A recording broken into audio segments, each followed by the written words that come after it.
Where do we fall on the spectrum with non-monogamy? I do have a resistance to identifying fully as being polyamorous. People who are in non-monogamous relationships, but they really get off on the idea of their partner cheating on them.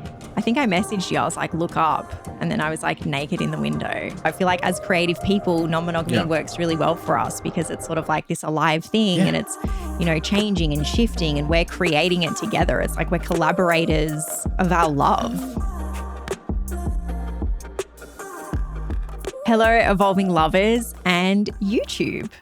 As we are now in the next iteration of the Evolving Love podcast. This is Evolving Love 2.0 in our home studio.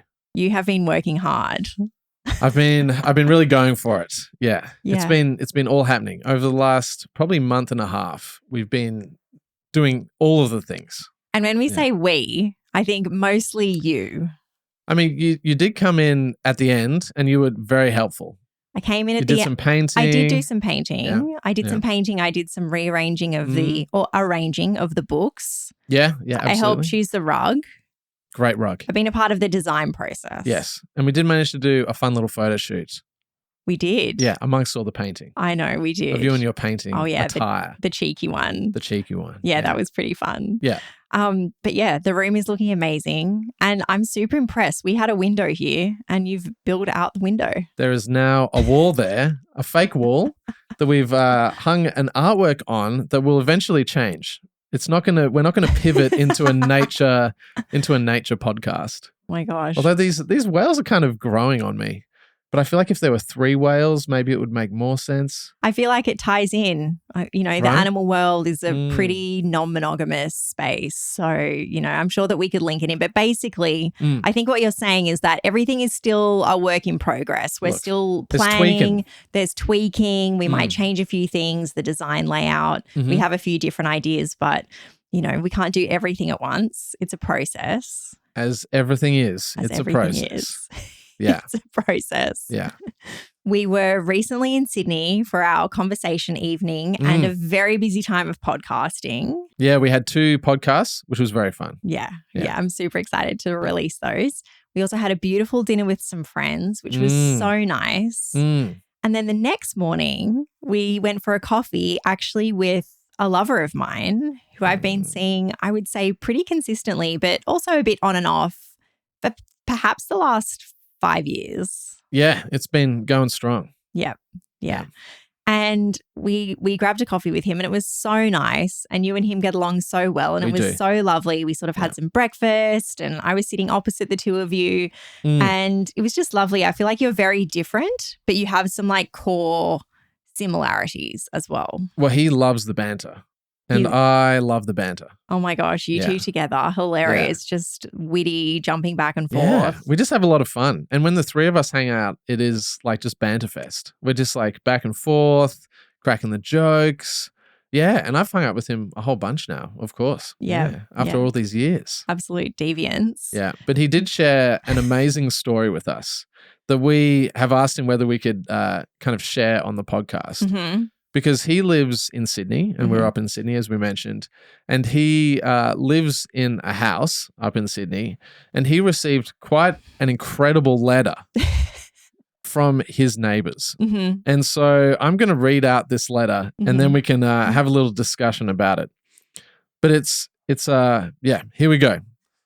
Hello, neighbour. I hope you're doing well. Recently, there have been some loud noises coming from the top level of your house during intimate moments. We completely understand the importance of privacy and personal time, but the noise has been quite disruptive.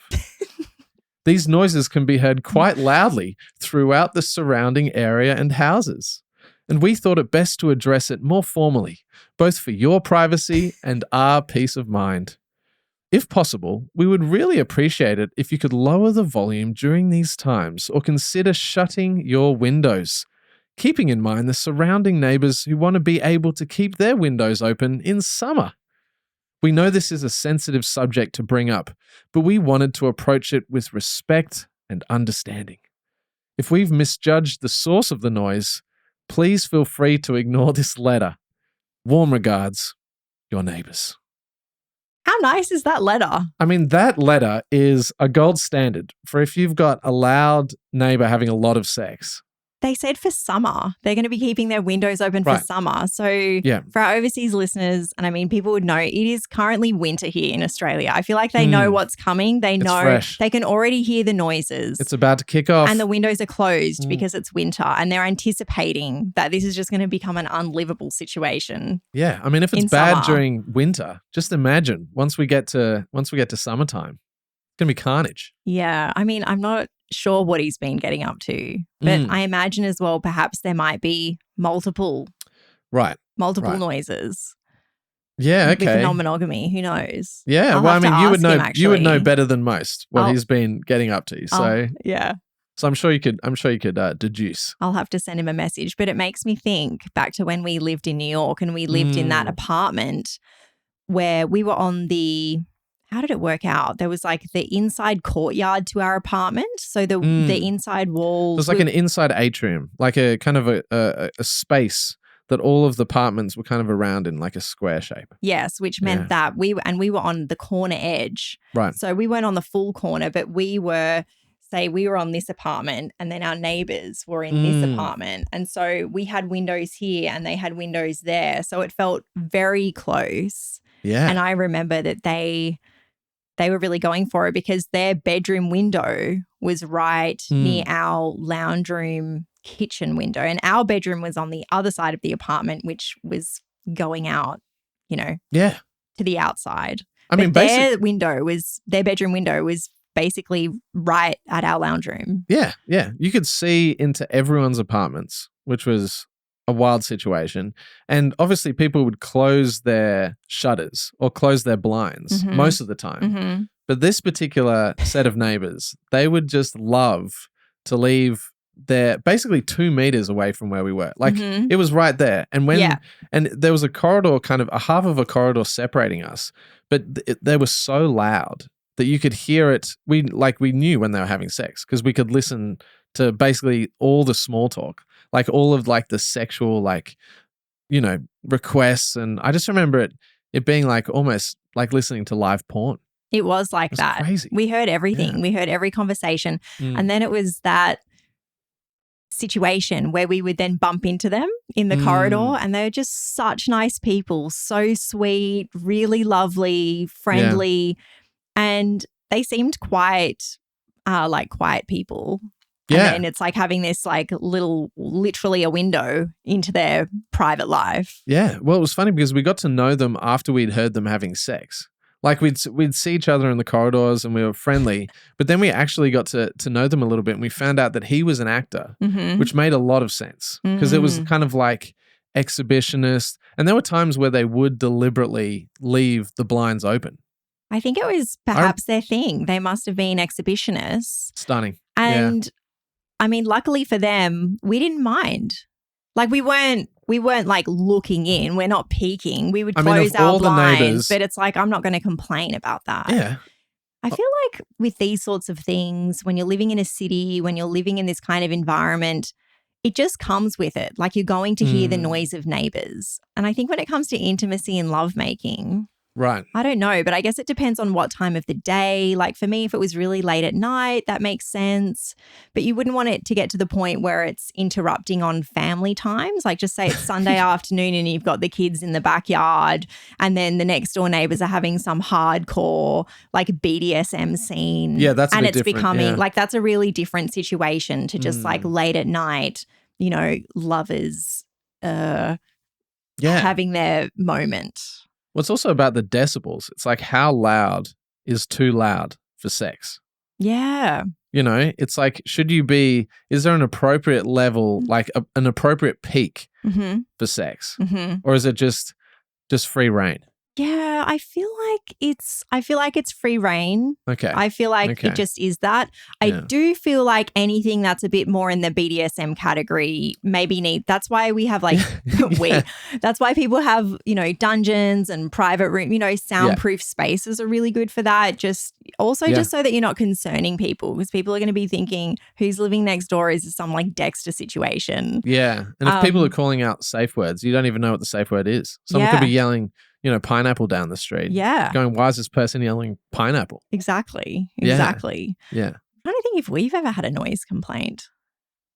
I kind of wish that we had. I think we would have remembered it. Yeah, I feel like, I'm sure there's been hotels where people in the next door room, and also hotels are different as well. It's like the tricky thing with the neighbours is that you see them around. So if you're going to get wild on it, you have to just be so confident that it's totally acceptable from all the neighbours. It's like this guy, your lover, is walking down the street knowing now that they've sent him. All of the neighbours have probably got together and gone, this guy is really going for glory. It's like, how do we very politely suggest to him that his intimate moments, now the neighbours, everyone on the street gets to share the intimate moments. Yeah, when we were chatting about it at coffee, we were saying, what are you going to do about it? Do you think you're going to are you going to quieten down? What are you going to do? And he was a bit like, gosh, don't know. I guess I should make sure that I close some windows. But I mean, he's pretty happy living his life. And then we were saying, he was saying, he was like, maybe I should just play into it and act like I don't know who it is and then see how many people are involved in this complaint, because it could be all of the neighbours coming together and then they decide, let's approach this with care and delicacy and make it seem like it's from one person, but it could be it could be a whole bunch of them. And then we were thinking, to find out who wrote the letter, he should just go and knock on the door and be like, have you guys heard from this house? It's just too loud. And I'm just wondering if you have, if we have, maybe we should make a complaint. And they'll be like, oh, yeah, look, we actually wrote a letter and, just to see who it is. But then I think that could work. But then it's going to be then what are you going to do with it? Yeah. And then also if you are making heaps of noise and then the neighbours hear you and then see you leave the house, then you're that total psychopath who's gone around going, hey guys, do you reckon maybe it was that guy? Yeah. And then he framed some poor unsuspecting Betty down the street who's not making the noise at all. No. Oh my goodness. Yeah. So I don't know what the etiquette is. It's how close are the houses together? Very close. Obviously the etiquette is a row of townhouses. Yeah. If you're doing exhibitionist things, it should be past a certain time.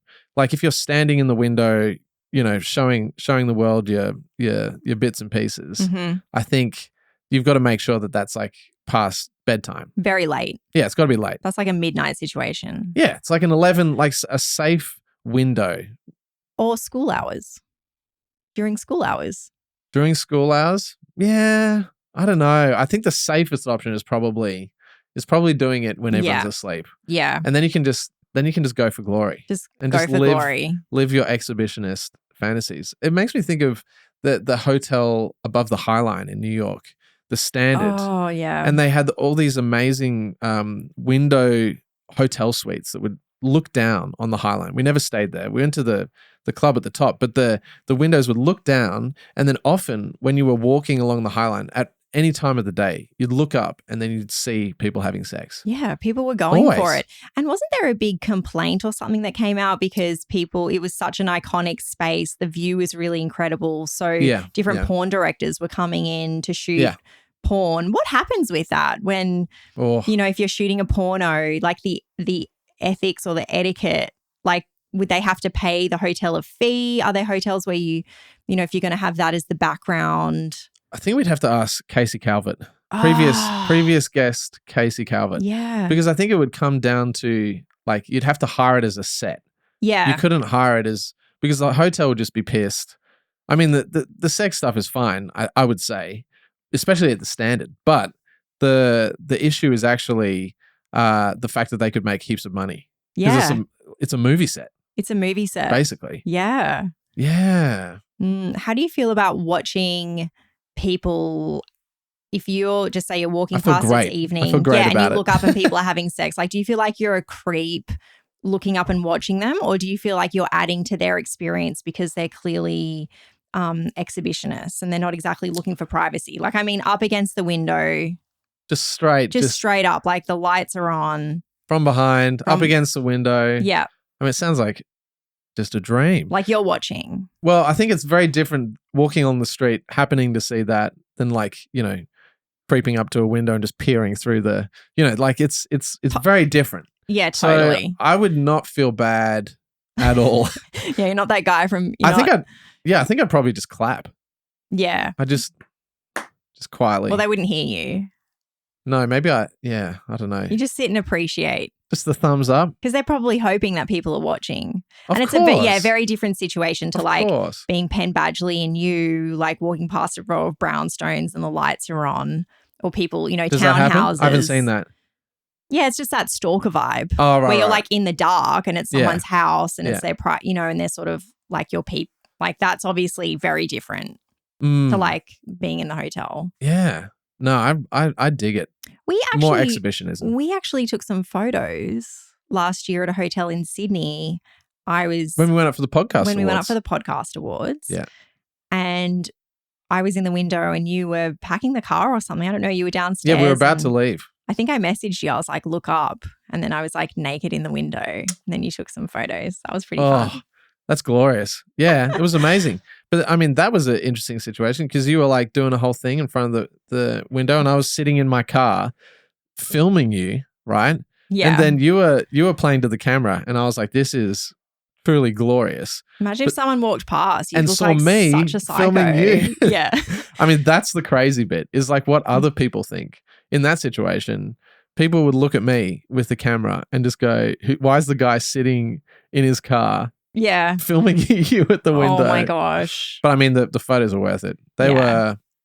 Yeah. I wonder if a policeman would believe you. If you're like, that's my wife, like it's all good. They'd be like, that's not how married people behave. You can't do that. That's how long have you been together? A minute? Yeah, what is that?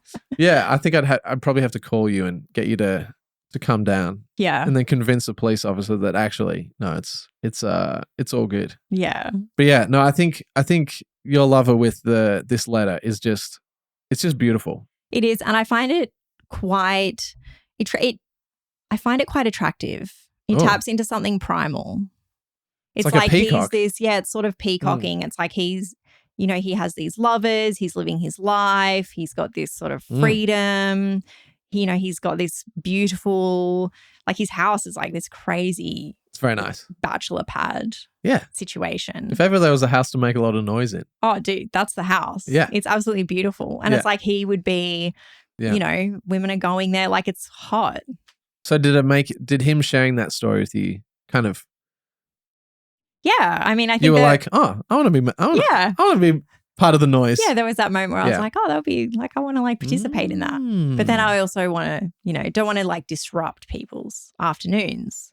Yeah. I like the hotness of it. I like the idea of it. Okay.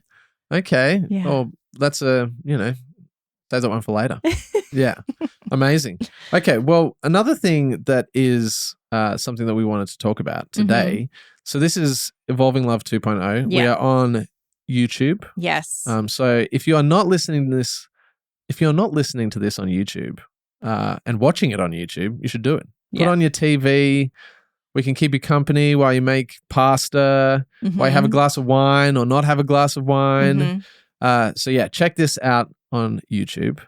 But people might be watching this for the first time and listening to us for the first time. Yeah. So something that we talk about often is kind of where do we fall on the spectrum with non-monogamy? Because everyone loves labels. Non-monogamous people love labels. Labels can be very helpful, can also be super annoying. And so people are often kind of sometimes mislabeling us. Like earlier on when we started to do some more public things and do some, I guess, some like newspaper interviews, it was like, these guys are poly. Because it was just easier to say than they're ethically non-monogamous in an open relationship. Sometimes they have connections that look a little bit poly. Sometimes they have connections that look, a little bit more casual.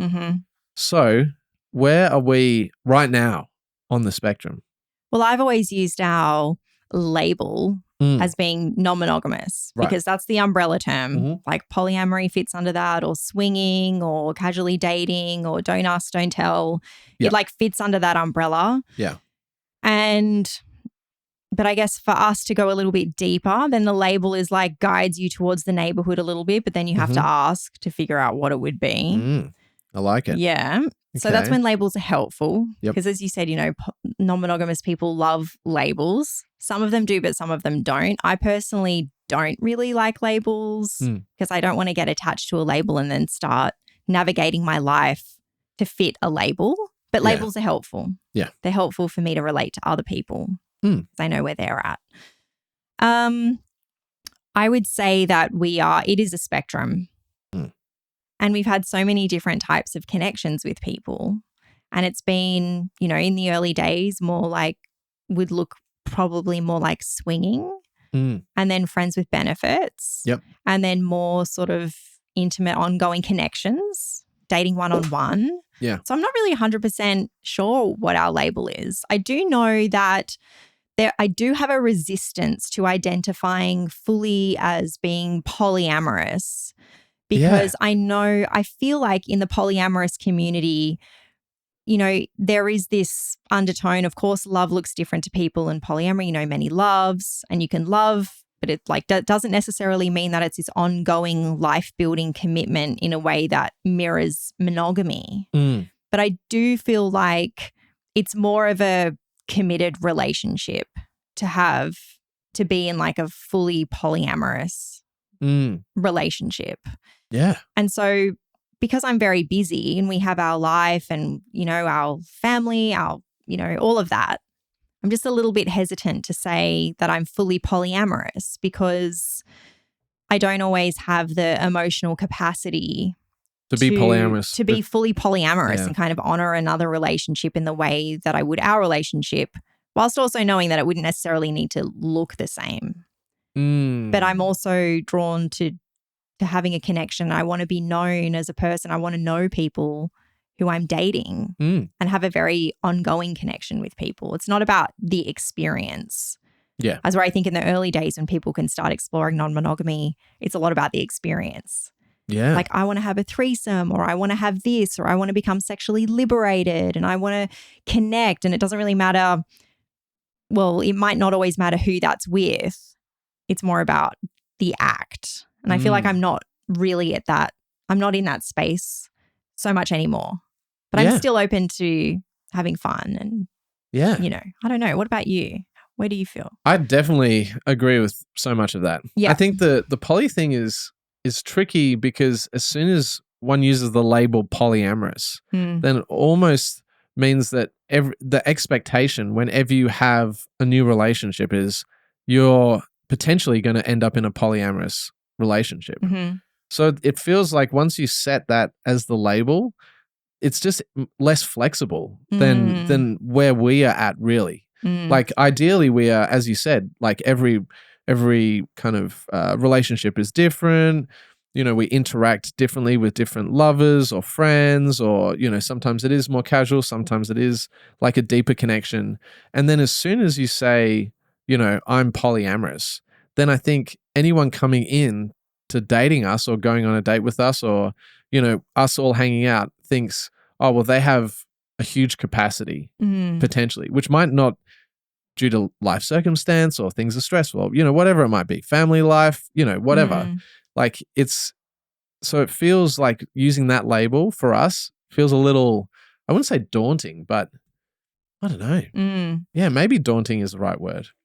I think the other thing with polyamory is that sometimes if you attach too much to the label, it can be like, well, I'm polyamorous, so that means that I'm going to be polyamorous in all of my connections, like because that's what I'm looking for. And for me, I like the idea of if it becomes polyamorous, then that's an organic unfolding. And it's almost like we find ourselves there after time and connection, but also is realistic to the fact that we might want to have a more polyamorous connection with one person, but not necessarily another person because the connection, it's not as strong or it's not as available in that way. Yeah. Or it doesn't come as easily. Yeah. You know? Yeah. So if the spectrum is, I guess swinging on one side of the spectrum, I don't know if this is right. You can tell me whether you think there's better labels to put on either ends of the spectrum. Yeah. And then poly on the other end of the spectrum. Where would you put us? I would definitely put us closer to polyamory. Okay. So for anyone on YouTube, you'll be able to see point to where this is poly. So that's poly. This is poly. Okay, and that's swinging. That's swinging. I would say like, well, it would probably move. I would say it's probably a like 60. It would. I feel like it would flow between 55 and 70%. Yeah, interesting. Polyamorous. Okay. But then I don't know. Yeah, I mean, it's. I just find it fascinating to think about it. Yeah. Whether it's like useful to even, to kind of quantify it like For sure. that. And it would come down to so many factors as to how it could be a polyamorous relationship.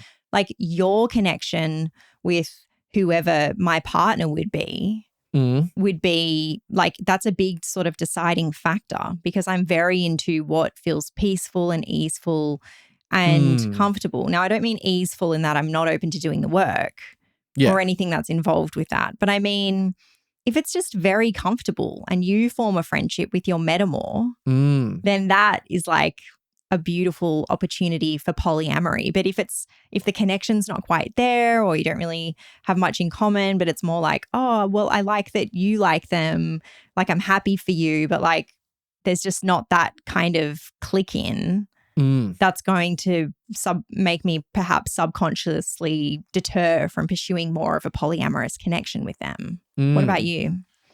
Yeah, well, totally. I think at the start of our relationship, if we look at that spectrum, we kind of started off very much on the left, the swinger side of the spectrum, and that was awesome. And then we spent ages kind of in that little world, and then we kind of moved over to the middle, and we started to become friends with the people that we were having all these hot connections with, which was amazing. And then I would say at a certain point, maybe a few years ago, we were like much more on the poly end of the spectrum than we maybe even are now. So we've kind of gone like all the way, far to the right, and then not that far right. Yeah. As soon as I start talking about left and right, I can see you thinking like, oh, this is like some weird political not thing. in our politics. Yeah, not in our politics. We are talking purely the poly spectrum. Like you who just chose the right hand for poly. Yeah. I just happened to choose the right hand for poly. We are not making any political statements here. So I moved super far right, and then so we moved far to the no, I can't even say it. So now we moved more to the poly end of the spectrum. I'll say that. And then we actually kind of came back towards the center a little bit. And now here we are. I know. Moderate poly people. I know. Oh my gosh, that is funny. I think I did read something not that long ago that said like there would be like Republicans who are non-monogamous would be more interested in like swinging, but like the polyamorous is more like a left wing. So anyway, just to throw that in. I mean, there's so much. I mean, it's crazy that I never used to be so conscious of the fact that, just referring to left and right would suddenly have these political overtones. I know. And you just mean like back in the school days, like this is my right hand, this is my left hand. It's like, oh, do you like your left hand more than your right hand, or what's going on? I mean, it's just wild that's where we are. But yeah, it was interesting. And the reason I brought that up was because often there's this perception when you open up a relationship that you're just going to keep on getting more radical in terms of kind of moving more and more towards like poly relationships. And but we know a lot of people who've just kind of stayed in the swinger world and have the most incredible time, and some people who've just been poly and had an amazing time as well. Yeah. But for us, it's like I guess part of the reason why we chose Evolving Love is the name. Like when you first started writing, and evolving was always part of that kind of name, was that things are always shifting. Yeah. And evolving doesn't mean like more enlightened or more like opening and more like I'm becoming more, we're becoming more developed or anything. It's just evolving into the next iteration. And sometimes it's evolving perhaps back to closing a relationship or something like that. So, it's sort of like it's a very flexible, And also, who's to say what's evolved and what's not evolved? Totally. Well, that's what I mean, yeah. We are definitely, we're not preaching to anyone about any sort of relationship. And I guess it is important to say for anyone who's listening or watching this for the first time is that, we are firm believers in, relationship by design. To quote Effie Blue, one of the I think was the first person that I heard say that in New York at a lecture. And I was just like, wow, that's great. And that was what we were doing. I know. I just love that idea of like bespoke relationship. And not taking, the one size or this is how it's meant to be. It's really exciting and also creative. I feel like as creative people, non-monogamy works really well for us because it's sort of like this alive thing and it's, changing and shifting and we're creating it together. It's like we're collaborators of our love, which is really cool. I love it. Collaborators in life. Yeah. And love. Yeah.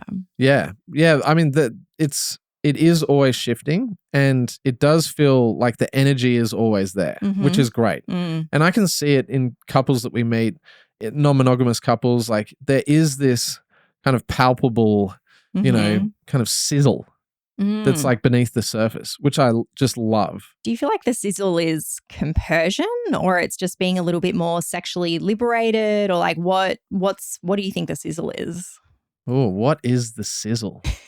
I think the sizzle is like an energetic thing. And I think the sizzle is actually people being open to possibility. Because I think that's what really defines our relationship is that we're open to at least talking about possibilities. And some people in long-term monogamous relationships, and not all, there's great monogamous couples who have great relationships, but, there's a lot of parts of their relationship that aren't open to possibility. Like, are we going to have a threesome? Like, is that even on the table? Is that even possible to talk about, to fantasize about, let alone even, act out in reality? So when I think about sizzle and when I meet non-monogamous people, I think, when I'm talking to them, I can see that their just eyes feel a little bit brighter to possibility. And it's something that I sense. Yeah, I really love that description of it. I really like what you said about being open to the possibility and, the conversations that would go along with that. Yeah. And I think that's also what I do notice in some couples is when they might not be able to even have the conversation. And to me, I feel like that would be a very stifling way to be in a relationship would be if you couldn't present an idea to one another. Yeah. Like there's that fear of like it would turn into a fight or it would be a huge upset or, it's like not really that safe space to say, hey, like if we're in this sort of hopefully together forever, or like we want to have a full life together. I think it's just sort of a mature and realistic way to approach a relationship, which is like, well, what if something comes up? Like, what if we do want to explore outside? Or what if there is a crush with a colleague or someone at work? Like, is that conversation available? Can I talk to you about it to keep that openness? And I think I'm such a big believer in like, if you won't be talking about those things, then there could be big ways that this could become like something will happen and then you just don't have that open line of communication. That's kind of where the danger might lie in a relationship. Well, then the secrets start happening. And the secrets are what, I feel so liberated by the fact that I don't have to have secrets from you. Yeah. Like it's just it's awesome. I'm just like, this is where it's at. Yeah. I feel that if I develop a crush, I can just be like, got a crush.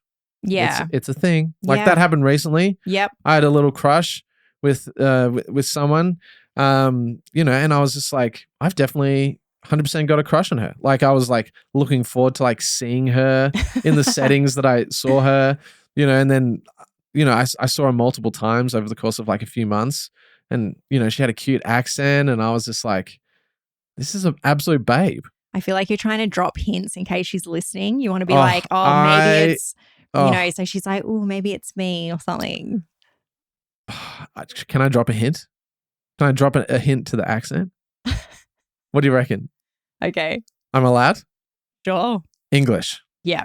That's enough of a hint. You've always been a sucker for a British accent. I know. Yeah. I know. It's because I lived there, so I think it's deep within my psyche. Yeah.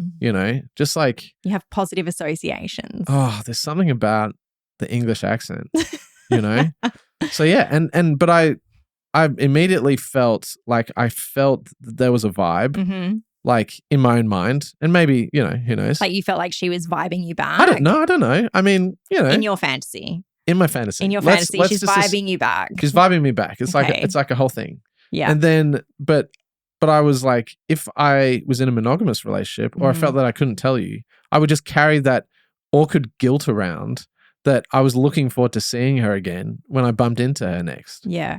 You Or know? do you think you would shut it down because you know that it wouldn't even be a possibility Ooh. to feed any kind of energy towards that because it's just not an option, not a possibility. There's no positive way, like there's no positive outcome that you having a crush on her could work out. So you just suppress that down, and then what? Does it just die or does it just stay? Just shove it down. You just shove it down, but it stays, right? Like, do I you guess think? so. I don't know. I'm thinking back to previous monogamous relationships that I've had. Yeah. But I can't remember. Yeah, I can't remember having to kind of like the push down. But I mean, people would have to do that because otherwise, what are you gonna do? Yeah. You're 30 years into a marriage, and you don't want to be unethical, so you just shove it down. You just pretend it doesn't exist and then hope that it goes away. Yeah, I guess so. Yeah, my dad always said to me, what was it? It's like, I can't remember now, something like energy goes where attention flows or something. Oh, I like that. So it's like just not putting anything towards that. Yes. Yeah, that's good. I mean, there was energy flowing from because me. you know it's a safe space for you to have that energy because then you can message me and be like, oh my gosh, like this woman, she's like totally gorgeous. And I didn't really I didn't get caught up in it because to me, she's not in the non-monogamous world. To me, it's like we don't know. I feel like we would. Okay. I feel like perhaps I hold a candle. We might. I hold a candle. Yeah, I feel like perhaps we might know. But to me, it's like she's not really an option because I don't know how comfortable. I think it's like you can have your crush, you can enjoy seeing her and whatever. Like that's your own, like you're allowed to have your own mind and your own feelings. But I don't really know how comfortable I'd feel with you dating somebody who has no experience with non-monogamy. We don't know.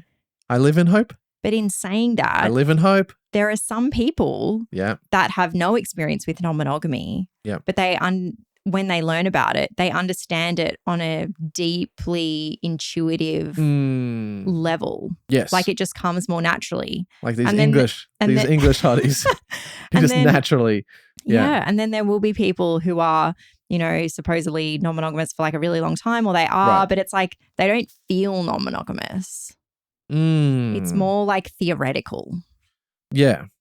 Yeah. I don't know. Well, I think part of because I knew you weren't kind of along for the ride. You were like, oh, that's cute. Like you have a kind of an attraction, but you weren't like actively like, oh, like it's actually a possibility. Well, I like don't know her. She's not in my reality. Exactly. Like I've never, but I wonder would I ever meet her? Yeah. But I wonder whether that was what also drove my like fanciful, like, oh, this is fun. Because it was something that was just purely just for you. Exactly. Yeah. Oh, okay. Do you reckon? Is that, I mean, that's, if I'm psychoanalyzing myself, I feel like that is probably where my head goes. Yeah.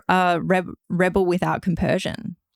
Yeah. Because it's not. I'm just real crazy. Like I'm telling you about it. Because you know that my compersion is when my compersion grows when I feel comfortable with the person and have more of a connection and feel like really respected. And it's like she doesn't know me. She doesn't have respect for me. And I don't mean that in a bad way. I just mean like she just doesn't know me. Never met you. She doesn't know your wife. She would love like you. She would love you. I'm just like the wifey at home. She would love you. You know, whatever. In like the other chapter of your life. Right. So yeah, I don't know. I think I think it just wasn't a possibility. And it's like I don't really have like I'm busy. Like you know, like in my mind, like I have a lot of other things going on. But I mean, now I'm like, this really means a lot to you. I feel like I haven't realized until this moment how much my husband is like thinking about this other woman. No, I mean, it just came to me then. Yeah. Because it was like, because I was thinking about like that is the closest that I've come to a secret. Yeah. In a whole relationship is because I've told you, because it's like, but if I was monogamous, that's what I'm saying. If I was monogamous, I would just like feel this and then I wouldn't have an outlet to tell you. Yeah. You know what I mean? So it's like, I know I'm going to tell you because that's part of how I like deal with stuff. It's interesting that you feel like this is more in the could potentially be a secret category because it's a separate part of our world. Yes. It's something that's for yourself. Yeah, because it's not part of the non-monogamous space. Yeah. Necessarily. Oh, what's it feel like? Kind of fun. Yeah, it's kind of fun. Yeah. Yeah. Well, It feels a bit taboo. Do you know what? It's kind of like it's like people who are in non-monogamous relationships, but they really get off on the idea of their partner cheating on them. Yeah. Maybe it's like some weird, there's a relationship to that. Yeah. Do you know what? This could actually be very compatible for us, but we have to be careful that we don't wreck it by talking about it too much. I will never talk about it again. Well, at our conversation night recently in Sydney, I actually shared, and I can't believe that I didn't think about this until you just brought that up then. Yeah. And then just before. It's all related, baby. It's all related, but now it's like it's come to my mind. So my compersion does present quite differently from fantasy and then reality. So the reality of my compersion, like when I'm like really feeling it and it feels like a way to really lean into it and it's the real world. Yeah. Like is when I know your partner. Like you have a beautiful connection with someone at the moment. It's been going on for a while and I absolutely adore her. I adore her so much. She's an angel. I just like love her. Metamor vibes. Agree. And I know her and she has such respect for me and such respect for our family and it all just feels really safe and she also has her own things going on and it's just very relaxed and it feels really lovely. And my compersion there is like very strong. But I also have this other style of compersion that comes up for me in a fantasy. The dark side. Yeah, where it's like I'm actually cut out from the situation. I have a very specific thing that I'm into and it is really that. It's like I don't know and I am cut out. Babe, and then that's really hot. But then in reality, I'm like, I don't actually want that in reality. That would be really painful because the reality of that is too kind of loaded, but it's like it's really hot to me. It's almost it's almost like a don't ask, don't tell situation. I find very, very hot. Whoa. But I can't really live that maybe at this point. So what if so let's play into this hypothetical. We're going down this tangent hole. What a contradiction I am. I mean, this is amazing because initially you started off by saying like this is not a vibe, but maybe I inherently knew that me fancying this woman could in possibility, at least in fantasy, be an erotic thing for you. But you need to be careful with this because you can't get caught up in like, oh, this actually is Abby's deepest. Yeah, because then I could just go around doing whatever. This is Abby's like, what do they call it? Like my like shadow fantasy, my shadow whatever. And you're like, oh, I'm going to like live this out and like have an affair and then not tell my wife. I mean, you just couldn't. You can't lie about anything. No. Yeah. But don't get any ideas. Okay. Don't be like thinking don't think that you're doing me a favor by going and having an affair. Well, it's not. Well, yeah, and it's like how it would be. I mean, then it begs the question, like, what is an affair? Obviously, but yeah, I think the contradiction that you present is an alluring one in fantasy. Oh, because it's like it's just so hot. Yeah, and it makes total sense. Yeah, and it also gives your partner agency. Yeah, as well. But then you wouldn't know whether it was an awful idea until it happened. Because say you were like, okay, this is great. Let's give it a crack. Okay. And then after the fact, you're like, that was an awful idea. Yeah. That would be not great. No, I feel like it's a very like pre-orgasm decision. It's like you're like, this is really hot. This is what I want. It's blah, blah, blah. And then it's like the act happens. The orgasm has happened. And all of a sudden you're like, I just want a cup of tea and like that was like really good, but like can we just like snuggle in and watch a movie now? But it's a very unsafe situation for you to go and do that because this woman's not non-monogamous because she, to our knowledge, she doesn't know me. We don't have that. And it's like, what if she then she's like attached and she's like monogamous and then you're just a cliche. Yeah, then I'm just the dude. Then you're just another dude who's like having a thing with someone. Okay, and can't have that. She's like, oh, I want to like, move to the next level or like, when are you leaving your wife? Or that very monogamous mindset of thinking, well, the fact that you're sleeping with me means that there's problems at home. But then I could say, well, actually, my wife loves all of this. So do you want to meet her? Yeah, but then it's ruined. It's ruined for you.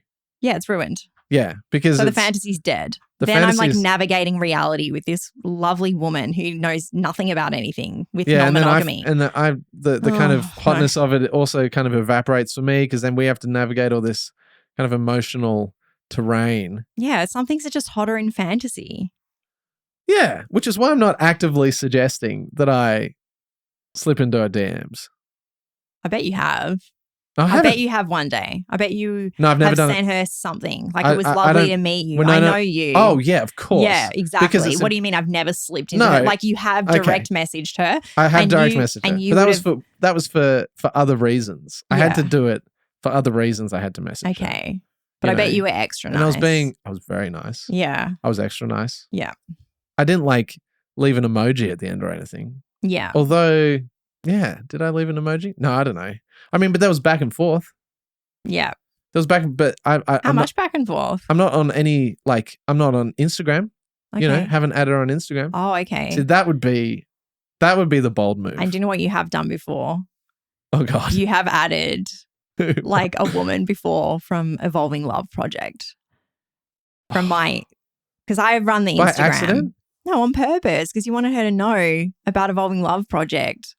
Oh, yes. Yeah, that's a whole other story. That is a story for another day that is amazing. It's incredible. I worry that just by sharing a snippet of that story. I don't want to waste that story. I worry by sharing a snippet of that story, I look really bad. So we're just going to leave it hanging and people can just kind of think what they want. And maybe there's a way that we could even have them on the podcast. I would love that. Oh, so it's them. Okay, you're letting more out. Uh-huh. Yeah, well, I don't want to...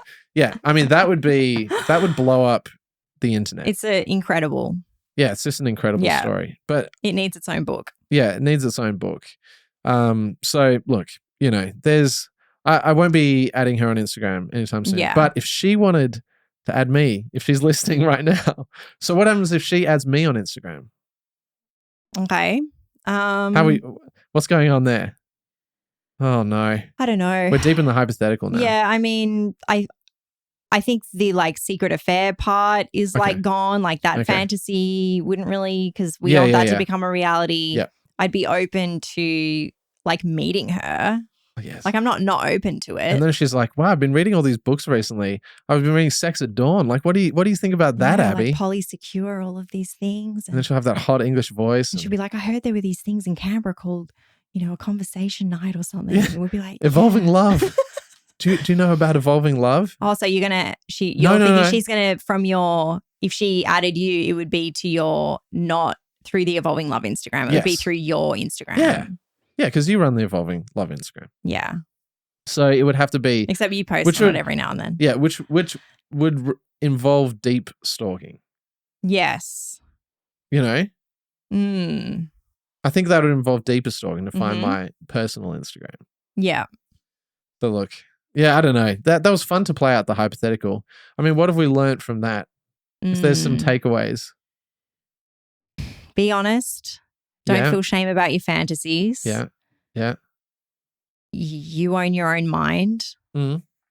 Crush is a crush. Yeah. It's good to talk about. I don't know. You throw some in. What have you learned? No, I'm enjoying listening to your learnings. Listen to your wife. Always listen to your wife. Happy wife, happy life. Yeah. Yeah. Close the windows. How far back are we going? No affairs. Yeah, no affairs. Yeah. Or just, no, we can't say that. People have their own. It's a very black and white thing to say. Yeah. Yeah, totally.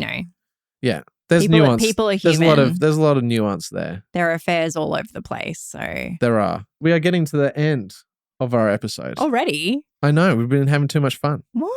I know. This is so good. I know. We could just keep going. I think it's the room. Do you know that I felt a little bit nervous at the beginning of this podcast episode? I did too. I felt like, I don't know, something about knowing that it's videoed and it sort of has that, it's like that same feeling as to whenever we've been in a documentary or something like that. It's like there's this sort of build up in the anticipation. You don't want to get your... Yeah, it's like red light fever. Yeah. Yeah. Red light fever. Yeah, that's what they call it in music world. Oh. Because it's like you're in the studio and you do your practice takes with the band and then suddenly the red light comes on and then suddenly your brain just goes to mush. And you're like, shit, how do I play my instrument? Oh, my brain immediately went to like Amsterdam and the red light district, and you're like too excited, and you're like on your gap year, and you're like, oh my gosh, I've got red light fever or something. Like, that's a different type of fever, I think. Oh, fascinating. Yeah. But yeah, I know. I definitely felt nervous as well. And also because it's been such a build-up. And we have taken a few weeks off because trying to get all this done in and amongst everything has been, it's been a mission. Yeah. And we have been recording podcasts. We've got really beautiful ones coming up. Yeah. So we have an incredible one that we're going to be dropping next week. Yeah. That maybe we'll foreshadow. So it's with this incredible academic called Dr. Rob Brooks. Mm-hmm. And he works from UNSW, and he is an evolutionary biologist. Mm-hmm. And he wrote this book called Artificial Intimacy, which dropped a few years ago now. But he talked about, the future of sex and what it could look like. This was at the very beginning of large language models kind of coming really into the zeitgeist. And obviously now everyone's like, well, fucking, this is a problem. Yeah. And so we got into it with him. Yeah. We talked about whether monogamy is, there's evolutionary basis for monogamy versus non-monogamy. He gave a great answer about that. Yeah. Yeah. And also about like how, robots and AI would like play into like people's like jealousy, sort of like the pros and the cons and like relationship benefits, but also potential hindrance to a relationship. And it's really fascinating. It's honestly given me so much to think about. And and he's just so fascinating and cool. He was super cool. We I don't know how long we took, maybe, I don't know, an hour and a half or something. We could have just talked forever. Yeah. Yeah, totally.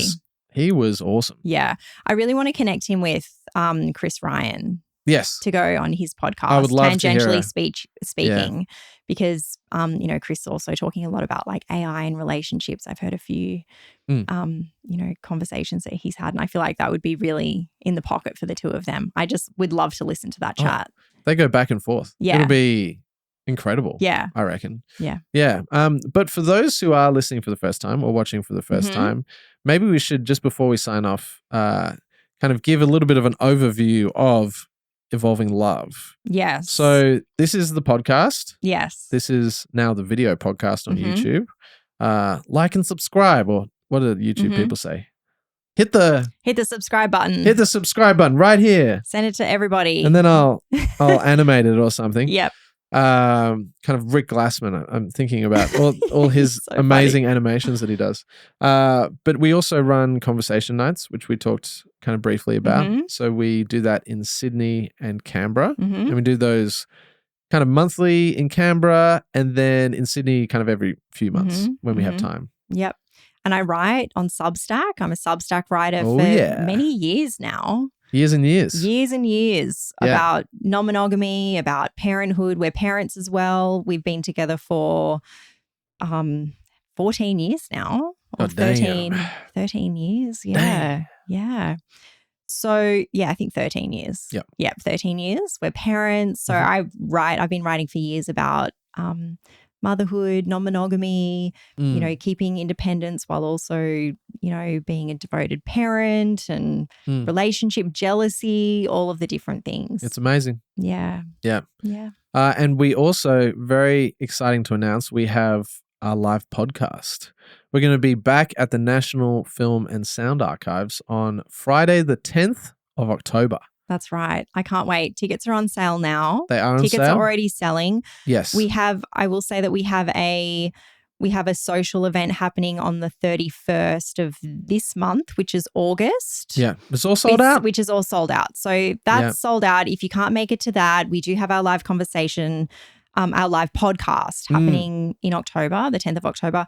And we will be having a social afterwards as well. So if you come to the podcast, there'll be like a social after that as well. And then I also have my women's retreat. October is going to be busy. This is a big month coming up. Yeah. So October from the 17th until the 19th of October at beautiful Heart Space Retreat. So I'm really excited about that. If anybody's interested in any of the information, just send me an email, evolvingloveproject@gmail.com, and I will send you the information for that. But that's everything that's happening. Cool. And all of the links will be in the show notes. They'll be in the show notes. Or is it called show notes on YouTube?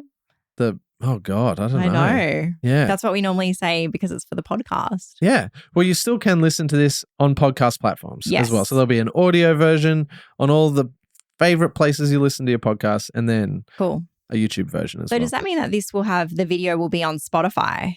That is a technical thing that I have to figure out. That's a whole bag of fish. Okay. If I can. That's cool. Yeah, potentially. Nice. Yes, but there's technical issues that I have to overcome to kind of get the RSS feeds. If anyone is a podcast expert listening to this and wants to chat with me offline, then I'm down to do that. And we are all in-house. So the Evolving Love podcast is just Liam and I. And when I say just Liam and I, it is Liam. Okay. Like Liam is the technical side of things, which is a very involved process. So I'm just so impressed. And you built this wall. You built out this window. All this stuff, all these shelves. Yeah. And it's gonna keep leveling up. We're gonna no longer have whales. Yeah. Open to suggestions. Well, you're also an amazing artist. So I think maybe like an original piece of art. Okay. With like we're not going to have like Evolving Love in like neon. Yeah, that's a bit of a podcast thing. I'm not too sure what we're going to do with this set. I don't want it to be too much of a distraction. Yeah. I do like the whales, but I like the whales. We were more interested. If people really like the whales, let us know. Yeah. I don't know. Whales are beautiful. I think we were more interested in the frame. Yeah, we got the frame because so much of the stuff in here was thrifted. We're all about thrifting. Yeah. So I picked up this one purely for the frame, not even for the whale picture. Yeah. But the whale, good. Yeah, the whale picture is kind of growing on me. Yeah. So, there's open to feedback. But hit the subscribe button, YouTube, and follow us on your favorite podcast platforms. But thanks for listening, everyone. Talk soon.